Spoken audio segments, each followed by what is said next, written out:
a photograph, or I'm sorry, links like this to become a member. And you can see all the join buttons down here at the bottom, depending upon what type of membership that you would like to have. You see that there are membership dues here for 1 year membership, but I'd like you to know that for 1 year, your first year right now, it is free.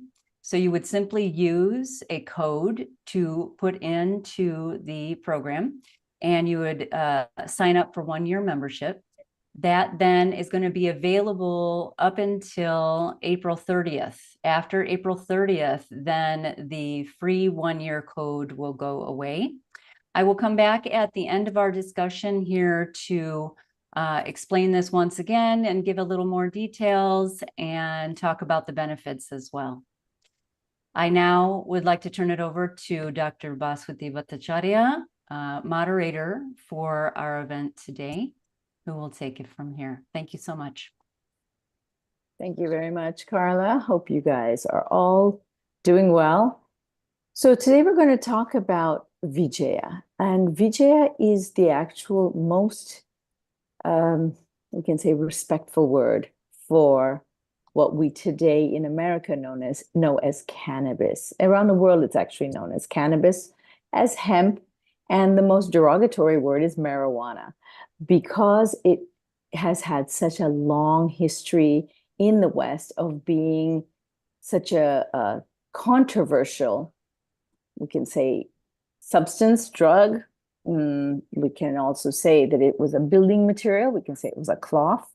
But this plant has been very, very controversial. In fact, it's so controversial that we are so pleased that so many people went to our NCAM conference and attended that panel. One of the great litmus tests that people have changed was that, in fact, Vivek, who's speaking today, forbade us to have the panel because he said it was such a controversial thing that he forbade me. It said, people are going to rush up on stage, they're going to report us, it's going to be a horrible thing. We forbid you to have the panel. And Amit Sujata, myself, and several people on the panel said, no, we have to do this because we need to educate people. And Dr. Vivek is here with us today. We'll also hear from Dr. Sujata and Dr. Amit, and we are going to discuss this plant. One of the reasons it's controversial is because in the last 120 years, about 125 years, there have been several laws in several countries that have outlawed, and this is mostly because of the British. And actually, I'll just say it's because of the British. And hopefully someone will talk about the history of that a little bit. If you want to learn about the past history of Vijaya, it's kind of hard to find. You have to go to some old books because everything today considers it illegal. In the USA, marijuana is still federally an illegal substance, although state by state, there are different things. So we'll talk about the present, and then we'll talk about the future. Dr. Sujata will talk about its use medicinally. Dr. Amit is actually growing marijuana and we'll talk about it. Dr. Vivek will talk about its use in naturopathic medicine. And how we got from the past, where it was a celebrated substance, and how Queen Victoria used it to help her menstrual cramps and demanded anyone with more than 60 acres to grow it and give it to the royal England, the people, to where it was used as canvas for the sails. That's where the word canvas comes from. And it was the best material for the sails of boats, right? Because the entire armies and navies were made of boats at that time. There were no airplanes. And so they needed really strong hemp canvas cloth. To all the different medicinal uses of Vijaya in India, primarily in Ayurveda, where we used it as medicine. There are over 150 medicines today that use Vijaya as an ingredient, and they are legally usable by Ayurvedic doctors. So the four of us all have degrees in Ayurveda from India, and so we all have learned about Vijaya in our pharmacology class. And so we're going to share with you about the past, the present, and the future. To begin, we're going to start with naturopathy and medical marijuana, and I introduce Dr. Vivek Shanbhag. Dr. Vivek, thank you for changing your mind and learning about Vijaya and coming to join us here today. Welcome. Thank you, Bashwati. We will talk about the change of mind in some other context. Let's focus on the topic here because I will give a proper explanation to what you assume. But tell me what you would like to know about naturopathy and medical marijuana. I'll be happy to answer your questions. Oh, well, why don't you begin with an overview of how naturopathy views medical marijuana? Sure. So naturopathy sees uh, medical marijuana as an important part of healing process, and medical marijuana is seen as another tool to bring the patient to homeostasis or in the process of health and balance. And for that, uh, two different types of medical marijuana are used. One is the cannabis sativa, and the other one is cannabis indica. In naturopathic medicine, the components or the biochemical process of this is well understood.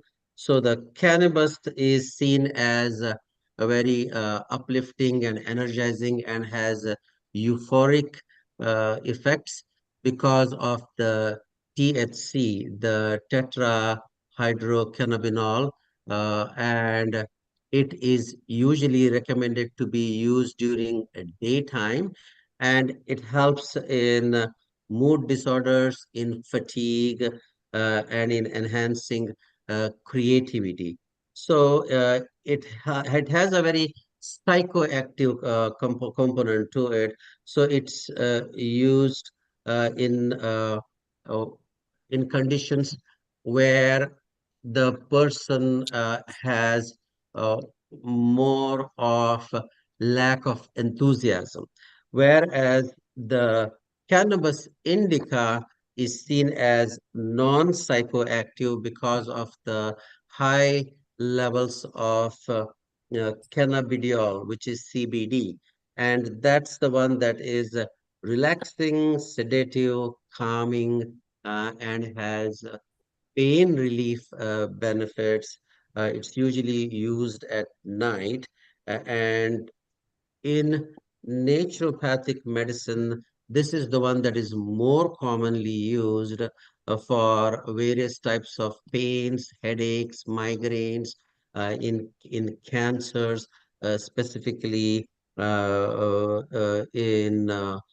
various types of multiple sclerosis, and uh, the more common form that is used in naturopathic medicine is the tincture form. So, though both the indica and sativa can be used as smokable or in topicals or edibles or capsules, in naturopathic medicine they are used in more commonly in tincture form.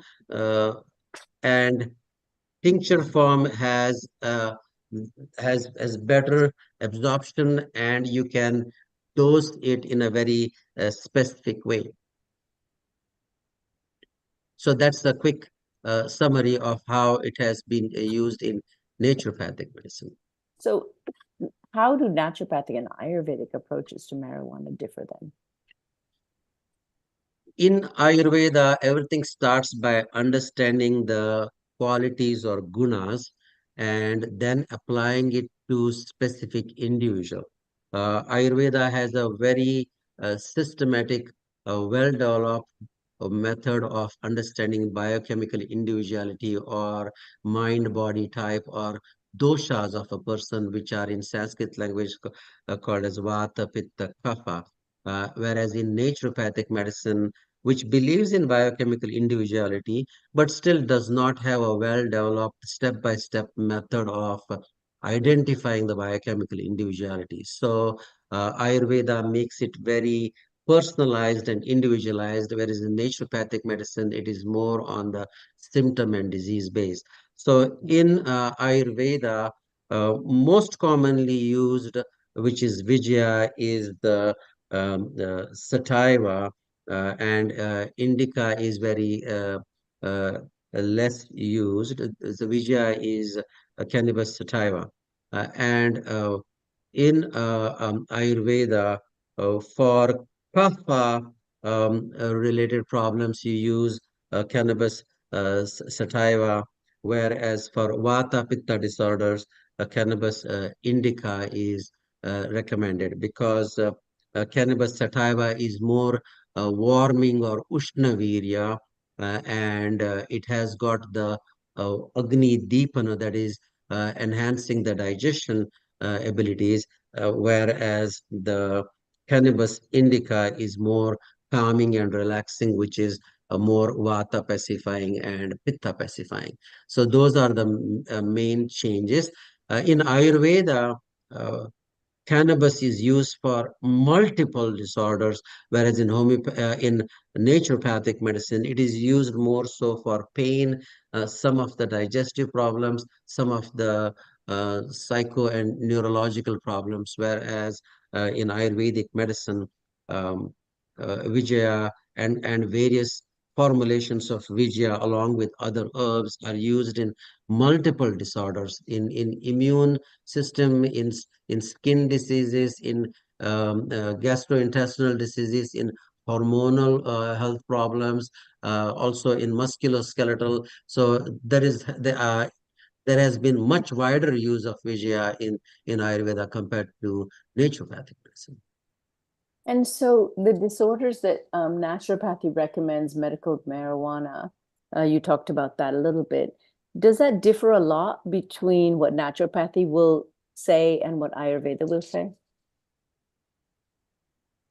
As I said, naturopathy will focus more on the diagnosis and not on the individual biochemistry or mind body type of the person. Whereas Mhm. Ayurveda, even if the diagnosis in three people is same, will use different Vijaya combination or different combinations depending on the Vata, Pitta, Kapha, mind Mhm. body type of the person. So that's the main difference in their Mhm. application. Mhm. And it's elegant that you know how to do both depending on which approach you take. That's wonderful. How many clinical studies have been done in the US on the naturopathic use of medical marijuana, since that's your topic? Very well said. Okay, as and initially we talked about is in this country, medical marijuana is still classified as Schedule 1 controlled substance at the federal level. So that itself makes it legally very complex. And for naturopathic medicine, which itself is licensed in currently about 25 states only, none of the states have medical marijuana as in their scope of practice. So, unfortunately, I have not seen any studies on uses of naturopathic use of medical marijuana in this country. Now, Mm. in Europe, there were studies done, but they were done a long time ago, and probably in this country, many of those are not accepted as studies. So there is a difference between what naturopathic medicine says and what current practice of naturopathy in various US states is. So in two states where I was licensed, in state of Washington earlier till 2006, and then now in state of California, in both the places under the scope of the licensed naturopathic doctors, medical marijuana is not included in that scope of practice. So what I have been telling you is what is done in naturopathic medicine, but not what is done in licensed naturopathic practice in this country. Yeah. It makes it so complicated, doesn't it, Vivek? I mean, you have to wade through all these different laws, what's illegal, what's illegal for that particular medical professional, what's possibly legal through medical laws state to state, and then what's possible. So we're going to shift from Dr. Vivek to Dr. Sujata Reddy. Vaidya Sujata Reddy lives in Colorado, and she's a mental health professional licensed to practice in the US as a kind of modern medical a modern mental health professional. She does use substances that are considered controversial for helping people with mental health problems. And why are they controversial? Dr. Sujata is going to, we call her Vaidya Sujata in this country, but she is a doctor.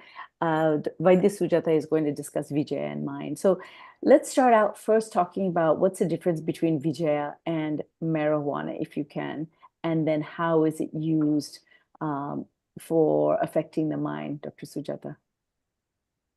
Thank you, Baswati. Pleasure to be here. So marijuana, what is marijuana? Marijuana itself is a mind-altering psychoactive drug. It is produced by the cannabis sativa plant, just like what Dr. Vivek said. And it has over 480 constituents. The THC, the delta-9 tetrahydrocannabinol, is believed to be the main ingredient that produces a psychoactive effect. Now, the Vijaya is the whole plant itself, that we have studied in our Ayurvedic texts and been there for ages, used in India through the Vedic, eras. And marijuana itself has the dried, the flowers, the leaves, the stems, and all the different parts that can be used as, to take. So that is marijuana. And of course, the Vijaya I don't see any differences except that, the parts that are used in marijuana, it's called, marijuana, but the plant itself is Vijaya. Does that answer your question? Yes. And so in Ayurvedic texts, we never use the flower, the inflorescence, or the sugar leaves. I don't know how many of you already know about the botany of Vijaya. And so in Ayurveda, we generally use the leaf, the stem, the main stem, and the roots. And that's exactly the part that's considered to be the garbage that people like Amit, who's a grower, and we at Veda Farms who grow, we are not allowed to use those. I mean, state to state, I wonder if it might differ, but it's interesting that there's that difference. Tell us more about the mind and how Vijaya affects the mind and how you use that in your practice. So I personally cannot, say anything about it because it's recreationally available and everybody seems to know what they're doing. But I always advise on harm reduction, and that's the approach I take with my clients about educating them about the with the sativa and the indica version and the THC concentration and what it does to the mind and on what age group it affects. Even it has negative effects on the mind. When it is smoked, active ingredient, THC passes from the lungs and into the bloodstream, which carries the chemical to the organs throughout the body, including the brain. And then the THC connects to specific sites called these cannabinoid receptors on nerve cells, and it influences the activity of those cells. So if the more psychoeducation you give to the clients and the more how to use which ones in what dosage and when. For example, if they're suffering from insomnia, most of them are already taking it. And so what we discuss under harm reduction is the dosage and the active principles of THC and the cannabinoids, the variation of those. And, those are the type of things that, I discuss with education and harm reduction for anxiety, depression, PTSD, and insomnia. Uh-huh. What's the history of marijuana used for mental conditions in the USA? So in the USA, mostly people are using it recreationally just to get a little oomph, with especially social anxiety. People don't want to go into crowds. And when they use a little bit of marijuana, they feel more relaxed and more, wanting to socialize and get the benefits of it. Sometimes they take it to a different extreme. But then the other conditions are treatment-resistant depression. Some of that when it is used, sativa, when they use that, it's kind of an upper, they call it upper and downer. The sativa is the upper and the indica is the downer. So depending on where they are, whether it is a kapha imbalance, with depression, then it's the upper, and how they take it is important. And so for PTSD, for trauma, especially, when they are triggered in various situations, they, smoke it to relax themselves when they're going through a lot of stress, workplaces and all that. And they come back home, they take, a little bit of a puff here and there to just get relaxed and, activate their vagal tone, which really helps with, again, sleep and hunger and, a sense of well-being. And is that the indica that they take to kind of take off the stress? Whereas Yes. the Yes. sativa is more to get rid of the depression?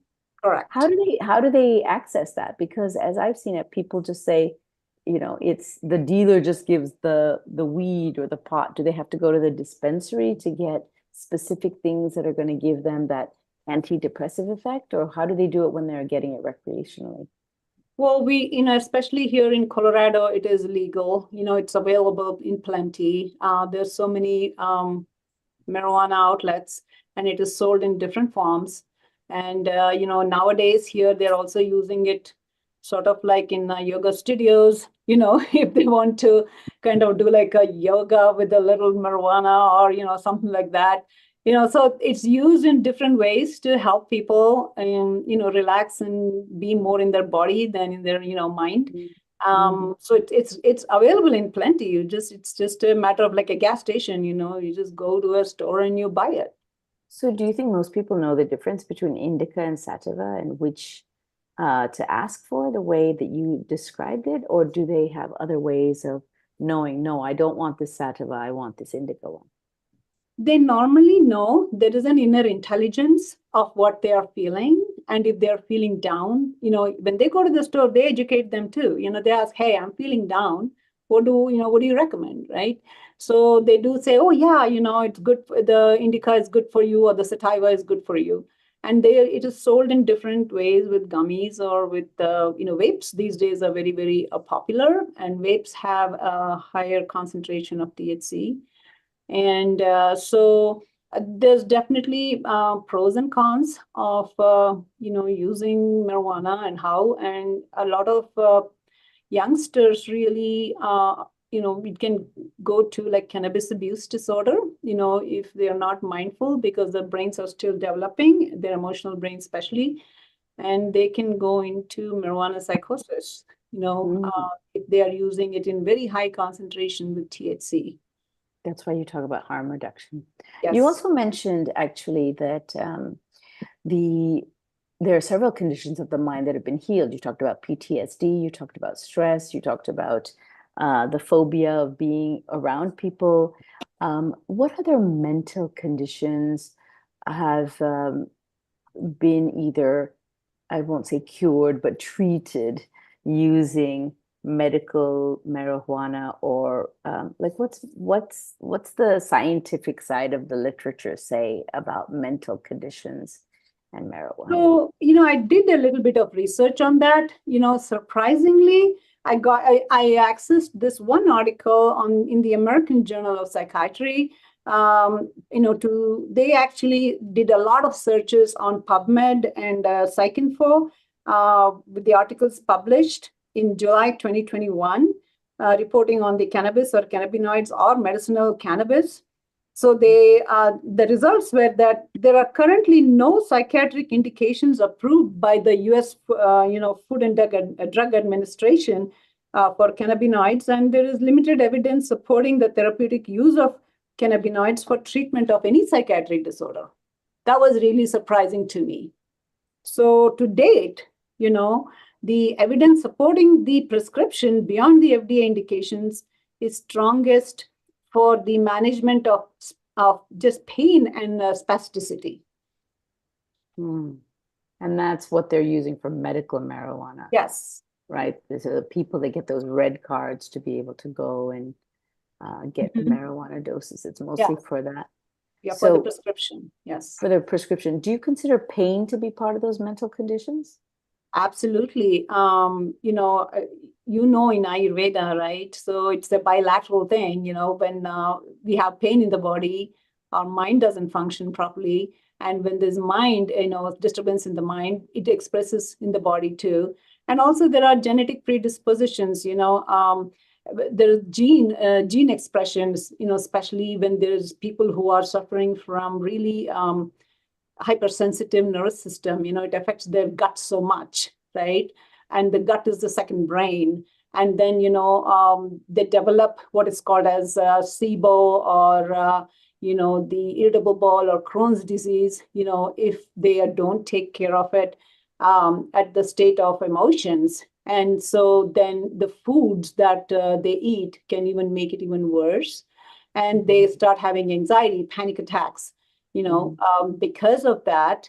And, a lot of the things that these days I'm, reading about, or even seeing clients who have a defective gene, the MTHFR, the genetic expression with epigenetics, and in Ayurveda, how we have taken care of pregnant women even before they become pregnant, how they have been, taken care of, so that the epigenetically, if they are carrying that gene, it is not triggered.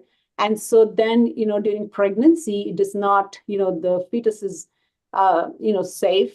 And the genetic, predisposition to anxiety and depression because of that gene expression is arrested. And so the postpartum, after they're born, if they're born with the gene, and it is expressed, they experience allergies and they experience colic, and they know all these infants, who are suffering. And eventually you see the nervous system is so sensitive for them, that they develop a lot of not just food allergies, but very highly sensitive, emotionally. We call them, that they kind of take on everybody's emotions. So those are so very clearly in Ayurveda how we have taken care of pregnant women, even before they get pregnant, when they get pregnant, and postpartum, for the next 3 generations, how it helps, in the prevention of any physical and mental condition. And marijuana has really also helped in its uses, when they are suffering from these conditions. It has helped heal that, gut in a very medicinal form, that in our preparations. And plus, of course, with what is available now, also when they use it, they feel so much better in their gut, and it helps with their anxiety. This is the mind-gut link is becoming finally known in modern medicine. We've known about it in Ayurveda, for thousands of years, and it's actually the crux of how we do treatment for patients. So altering the mind gut, and then altering the gene expression of that receptor, as the CB1 receptor, CB2 receptor, which is distinct from the opioid receptor, right? They've just discovered that several years ago, that this is not actually working as an opioid, because they were calling it a narcotic. And we know that, people who are using marijuana and enjoying its calmness, they become calm. They don't go to football stadiums and become rowdy and start attacking people the way that people do who have drunk alcohol. In fact, when they use marijuana, whether it's sativa or indica, they become more calm, they become more loving and peaceful. And the worst thing they do is they go and hug the security guards and hug each other, and they become very loving. So we know that it does have an effect on the mind. And we know that, in fact, there's a lot of work in India on Vijaya and how it's used. Especially the leaves are used because they have all the cannabinoids and terpenes and various non-THC components. So the pharmacology is emerging. In my library, I've got about 200 scientific articles on Vijaya and the cannabinoids and marijuana and various aspects. And I think we'll come back to some questions just at the end with actually, Dr. Sujatha, you'll have quite a few questions I'm sure that people are going to ask. We invite everyone who's in the audience to start writing questions in the chat. And there's already 3 or 4 questions, and then we will address those. But before that, let's turn to more about policy. So Dr. Amit Guman practices in Oklahoma and is a trained BAMS, but also has a medical degree and practices acupuncture. And he's been practicing acupuncture as a licensed acupuncturist in Oklahoma for a long time. Last year, he was very busy building some kind of construction. He was constantly on a construction site, and I kept asking him, are you building a larger place for your dietary supplements? He has Harmony, the dietary supplement nutraceuticals, and Harmony has some great extracts of the main single Ayurveda herbs for people to use. And if you went to the NCAM conference, you got to try the Tribulus, which he put into the gift bags. Dr. Amit told me, no, this is not for my dietary supplements. This is a indoor grow space for cannabis. And so he and I have been talking about this exciting project that he undertook in Oklahoma, which has unique laws.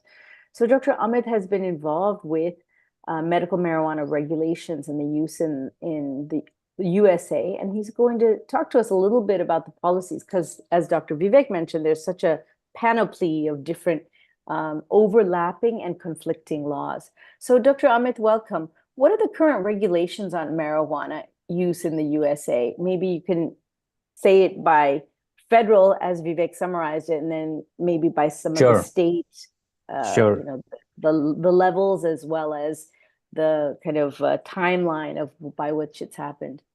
Sure. Thank you. Thank you so much, Dr. Bhaswati. Before I get into the policies, let me give a little background about several hats I wear. Apart from practicing full-time Ayurveda, I'm also involved in the grow. I'm one of the partners in the grow, where I'm not involved in day-to-day activity of the grow, but we have a very large grow. In fact, we bought one of the largest banks in Oklahoma. It was the former UMB bank, about 40,000 square feet building. And we converted that into a grow, and we also have a dispensary there. So I'm involved in grow, dispensary, and then we also have license for processing medical marijuana, where we can do the extraction of the CBD, we can do the extraction of the THC in different forms, including hash, bubble hash, and things like that. So we do have that. And then one of my business partners was involved in the regulation or the legalization of medical marijuana in the state of Oklahoma. He's a good old hippie guy, very Indian, more Indian than us, I would tell him.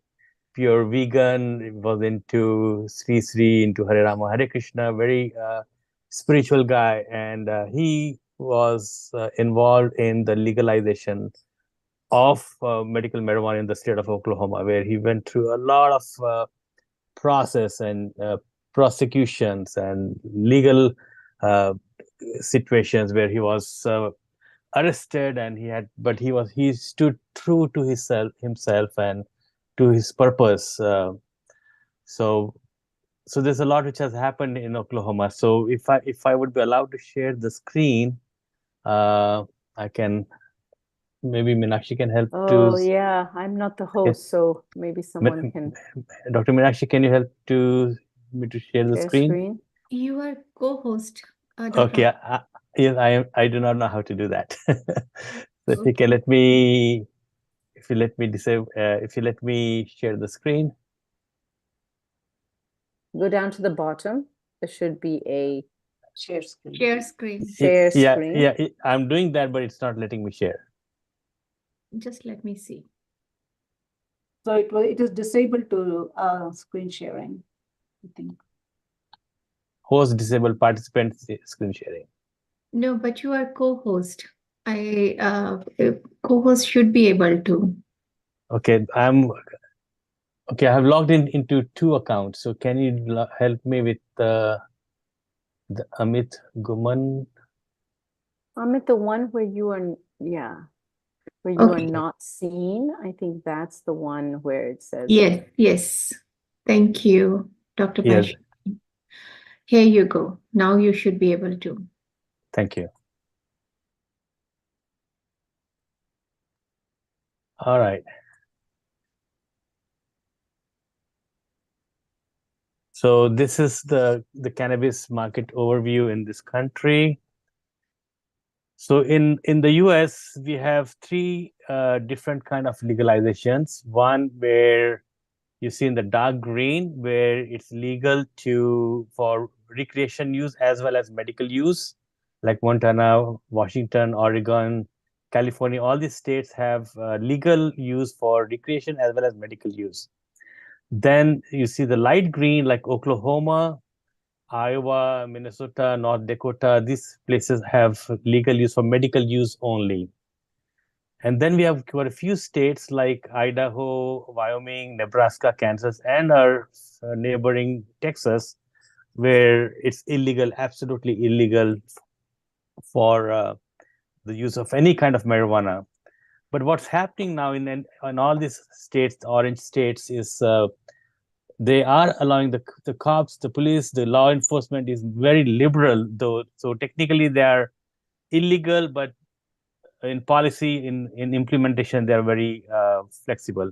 And then you see this alternate line, where like Mississippi and a few more states where it's still in the legislation. So that's what we are seeing now.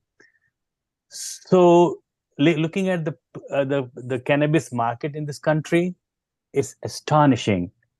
If it's about let's see here, in 2024, it's about $72 billion in this country. When it be compared to the use of Ayurveda, it's not even $1 billion. So about 100 times more business is there in cannabis compared to the whole practice of Ayurveda or whole industry of Ayurveda. So this is an app we are developing. It's called Gemex app, where we are trying to have this another hat of getting into the technology. So we collected the data where we saw how prevalent is the use of medical marijuana as well as recreational marijuana. So the Gen Zs, which are young ones, which are between what we call 7 to 22-year young kids, it's about 17% use of medical marijuana, whether it's medical as or recreational. Millennials are the most common users of marijuana, whether medical or recreation. And Gen Zs and baby boomers would be people born between 46 and 64. They have a lot, prevalent use of medical marijuana or recreation. So there's a huge growth in the sales of medical marijuana, and the primary target again is millennials, which in age of 23 and 38, which is about more than half of the population of the country, or the users of medical marijuana or marijuana are in this age group. So looking at the reasons why people are using it, it's not to do with naturopathic prescription, not to do with any medical. I think it's more or less it's of a self-medication. The way it's practiced in Oklahoma is you need to have a medical card, which is generally prescribed by an MD. It's only an MD who can prescribe that, no one else. So there are a few friends of mine, they do prescribe, they can do telemedicine for it, they take a brief questionnaire, and they issue you a medical marijuana card where you can have it and go and buy the medical marijuana from a dispensary. And in dispensaries, generally there are people who sell the marijuana are called bud tenders, or like bartenders. These are bud tenders. And the most common uses for medical marijuana is what they call, is chronic pain, cancer, anxiety, arthritis, diabetes, glaucoma, things like that. If you go to pubmed.gov, you'll see about 14,000 citations of different uses people are, used for marijuana.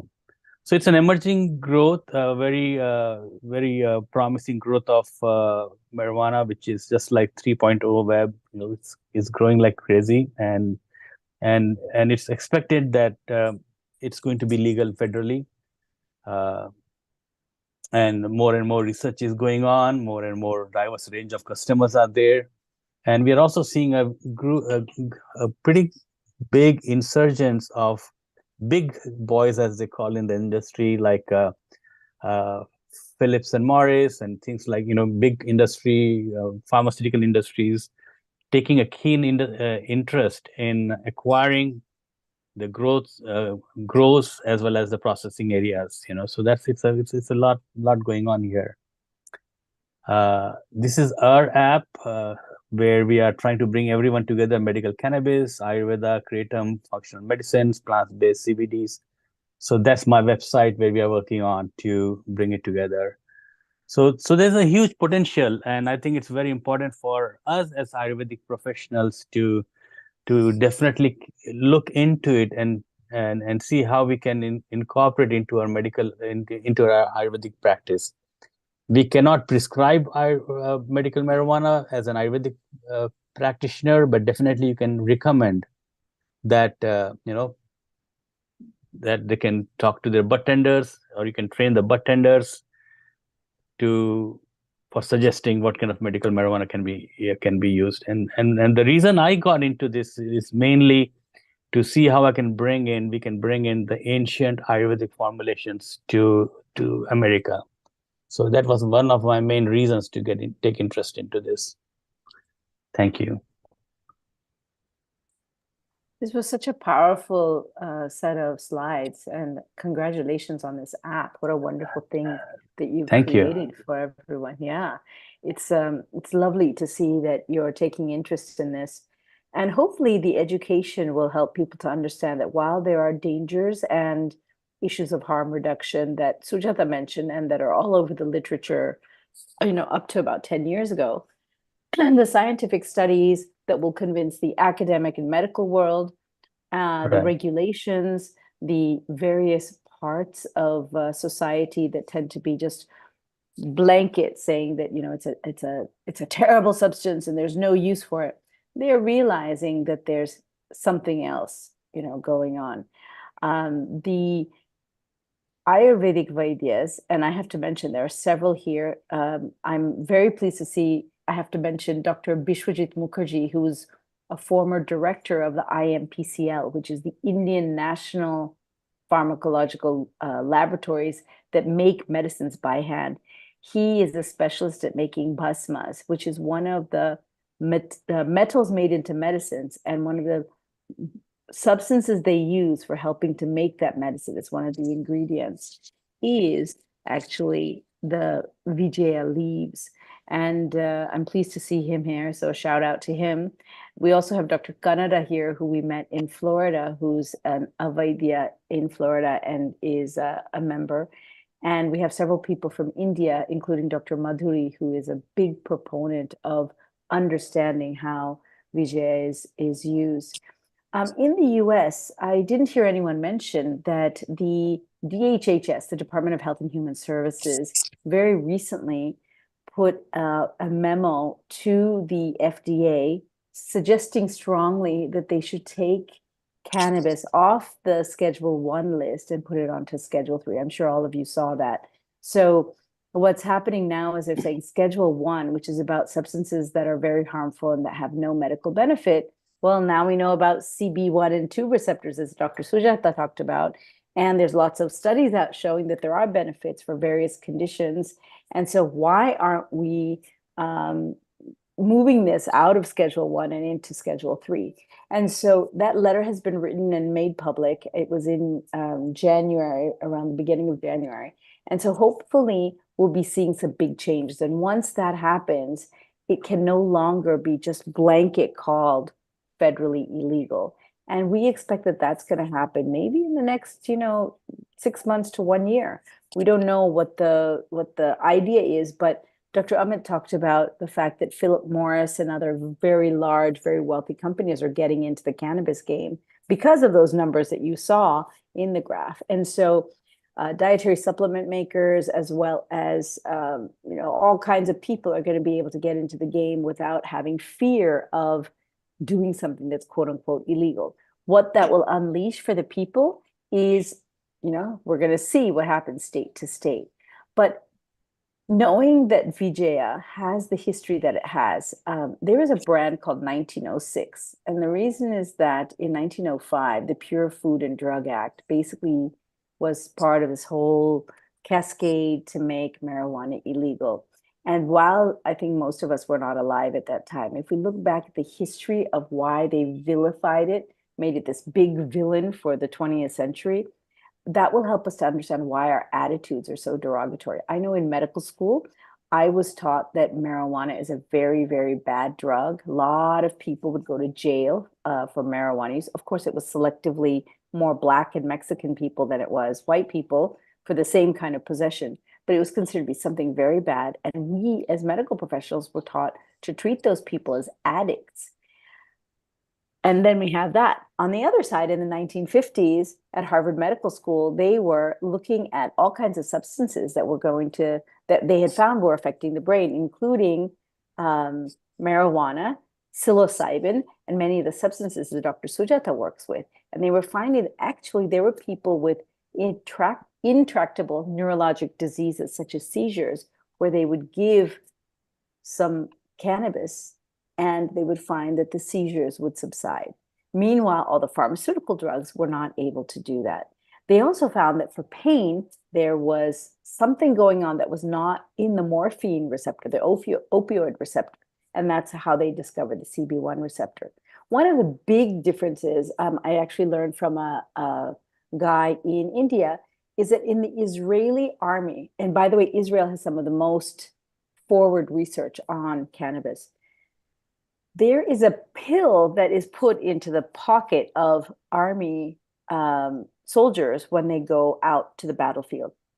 In the USA, it's a morphine pill that they are supposed to break and then take if they get a gunshot wound so that they can control their pain. Because sometimes the pain can get so severe that the biochemicals going through your body will kill you. So they take that morphine in that way until help comes to them and that pain can be controlled and they can get operated on. They're at least a more pain-free. In Israel, what they found is that morphine actually destroys the organs. And since all the Israelis are required to go to war, right, to be trained soldiers, they said, we don't want to invest all this money in our people and then destroy their organs.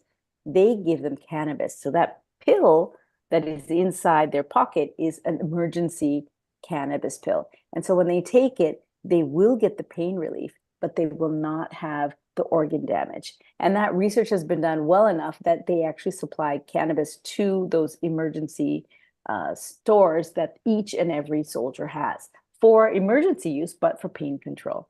That kind of research is actually ending the vilification, along with some of the history that is reemerging from the past, that's showing that many countries, including, the USA and Britain, having a very strong affiliation because the US sent their ships across the seas to Russia, where they used to get supplies of very good cannabis from the southern shores of Russia, which are I guess we'd say the now the countries are broken up differently, but they were along the parts around the Caspian Sea. And the fact that there's so much history that we are unaware of how Vijaya was used, brings us to a place where we can maybe look at it afresh and see the medicinal purposes, whether it's from a naturopathic perspective, from a mental health perspective, and also from other medical perspectives, pain being the biggest one. At our conference at NCAM, there was a speaker who mentioned the use of cannabis suppositories that he's doing a clinical study on. So he's an anesthesiologist, Dr. Pandey, who is putting cannabis suppositories with permission, of course, to the patient, just as they're coming out of their operation. And what he's finding is that their anesthesiology and their pain control is so great that they're not having the kinds of side effects from pain and anxiety that they would otherwise have post-operatively.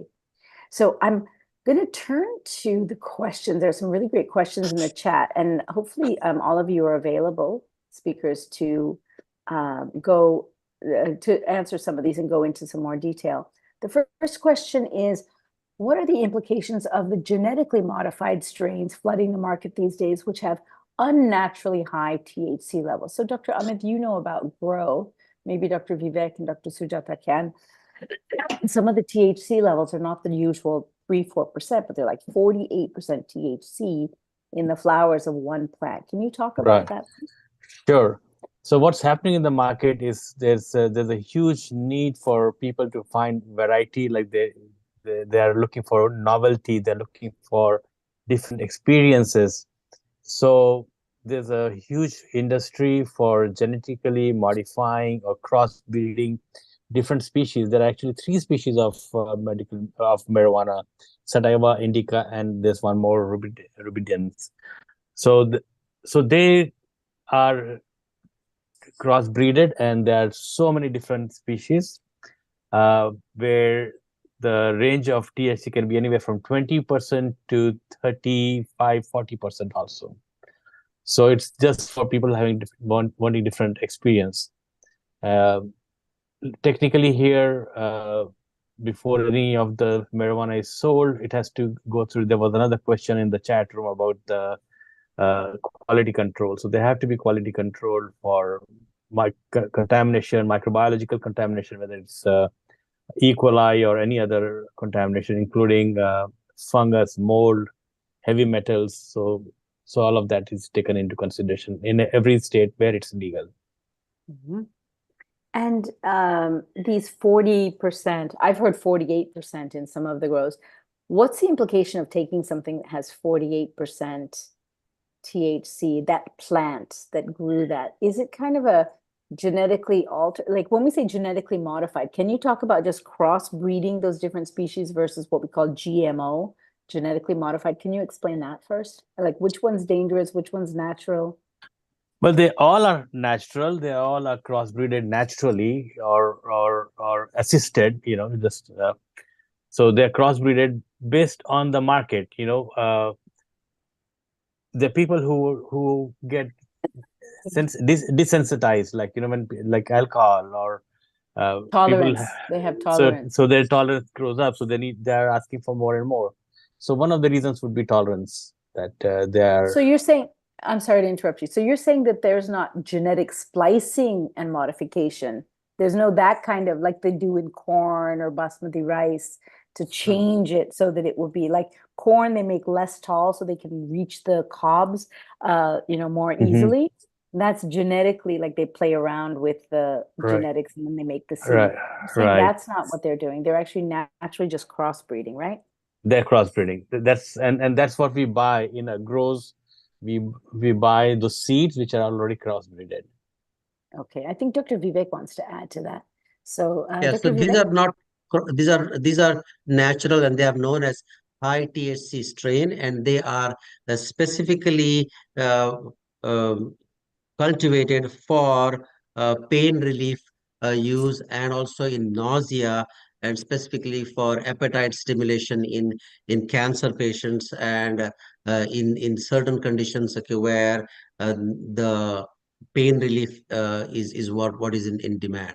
So these are specifically known as high THC strain. Okay, Dr. Sujata, did you want to add anything? Yes. So, these high concentrations, again, they develop tolerance and they want more and more, concentration of the THC. So what that does is create a dependence or an abuse, and it could lead to psychosis with schizophrenia. And sometimes they're not able to, sort of reverse that.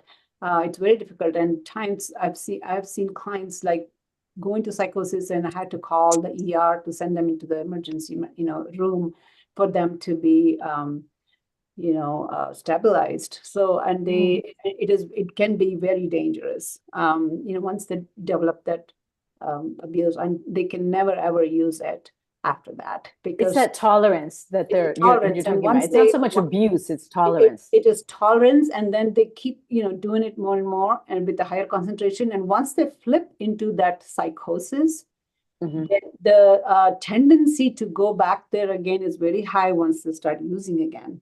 So they could, really, they're not supposed to be using it at all once that happens and they're treated. So it could be very dangerous. Okay. Okay. Amit, you touched on the pests and the various contaminations and quality control.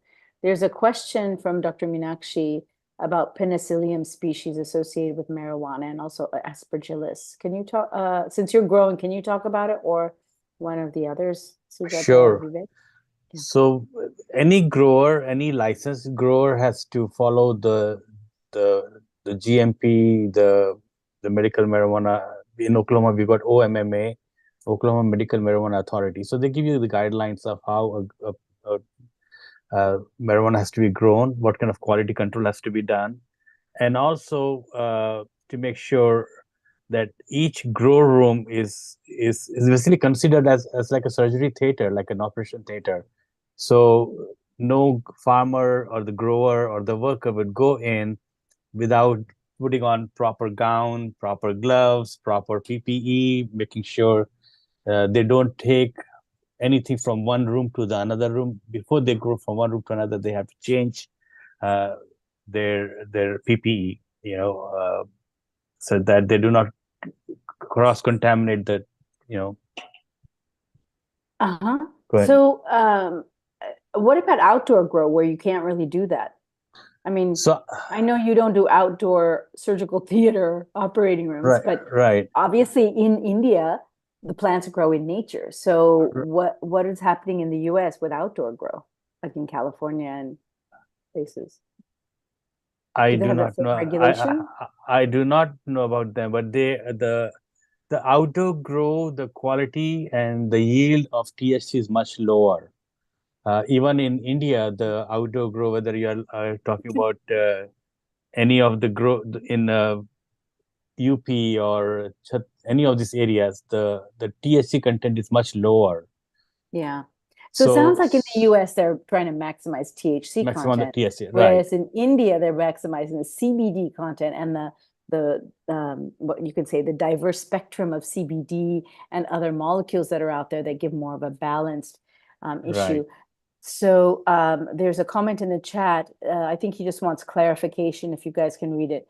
Is it true that cannabis sativa is THC rich, pitta aggravating, and indica is CBD rich and kapha aggravating? I think that's what Dr. Vivek said. Can you just confirm that for Rajesh Kanwar? Sure. Rajesh, So good question.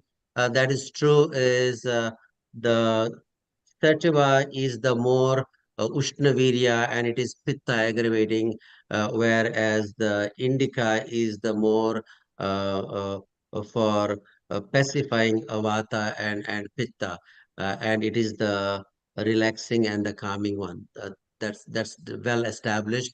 And as Dr. Amit was saying, when you are focusing on increasing the THC, you are also increasing the heat and the agni of it and the psychoactive uh, the energizing part of it, whereas the one that grows in nature is the more balanced one and has the more cannabidiol, which is the CBD, which is the more vata and pitta balancing. So those Great. are well-known facts documented in Ayurveda.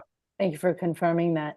I have a private question here from someone. This kind of reflects the privacy that people want if they get curious about marijuana. They don't want to be known that they're asking the question. But this person is asking, is a tolerance because cells become numb to being burned from the THC? Maybe Dr. Sujata, you can address that. The tolerance that happens, is it because the cells become numb from too much THC? Yes, I think it is also the body itself produces cannabinoids, and what happens is the more we take that from an external source, the functioning of our glands, that produce the cannabinoids kind of become non-functional, right? So then you need more and more from the outside because you're suppressing your own production of cannabinoids. Well, we even know that if you have a little bit of pain, it hurts. But then if you have it chronically, we become tolerant to that pain. And since CB1 is for the pain receptor, CB2 is more for the immunity and the other functions. Since we know that in our body, we know that physiologically it makes sense, and pharmacologically, that's exactly what happens. Yeah. We're Just at like time. just Go like ahead. it would be like insulin resistance, right?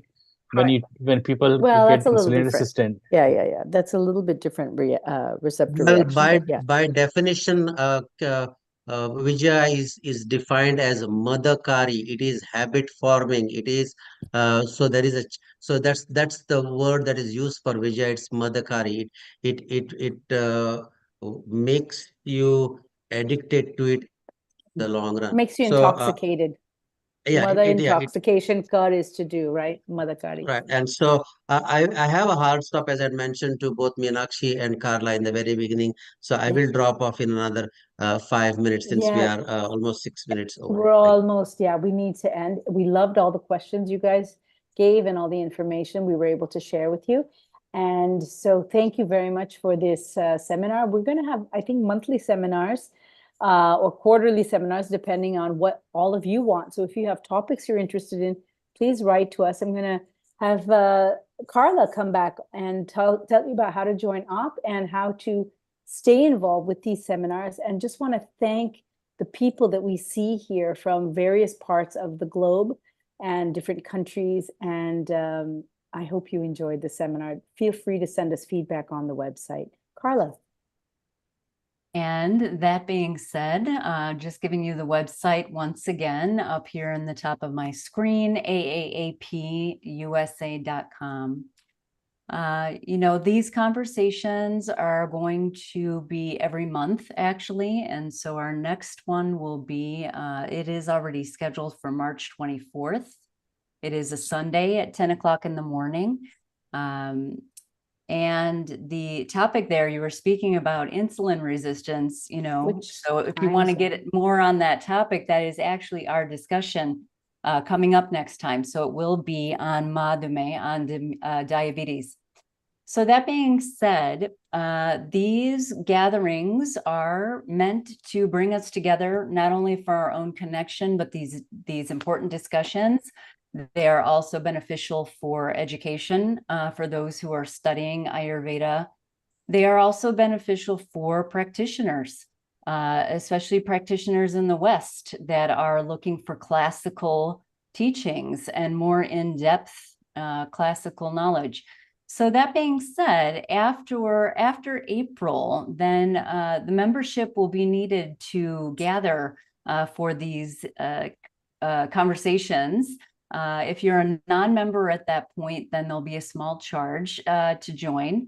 But up until then, you can go on and do a member sign up until April 30th. It is free of charge. When you go on the website, you'll see here what that means, what type of benefits each different type of member can receive. Now, of course, if you just wish to volunteer at any time, you can join free at any time, forever and ever, just to become a volunteer to get involved in events and gatherings and helping us to propagate authentic Ayurveda in the United States at any time. If you're a student, you will also receive the newsletter and discounts for conferences and so forth. As a general member, you can also be someone anywhere in the United States that would just like to support our mission and vision. Professional members are those who are in practice, who have formally studied Ayurveda and have an active practice. And of course, corporate members are those who wish to join as a business. Up until April 30th, you can use this code that will give you a free membership for the first year. And so in any capacity, we would love to have you join us. And as I mentioned, our next conversation will be taking place on March 24th. Until then, thank you to everyone who has joined us here today. Thank you for our beautiful moderation. Thank you for the panelists' discussions and all different topics and viewpoints, and we look forward to seeing you next month. Thank you. Thank you, everyone. Nice to see everyone here. Thank you, Carla. Thank you, Bashpati. Thank you, everyone. Good night. Good night. Good to see you all. Good night. Thank you. Bye, Pallavi.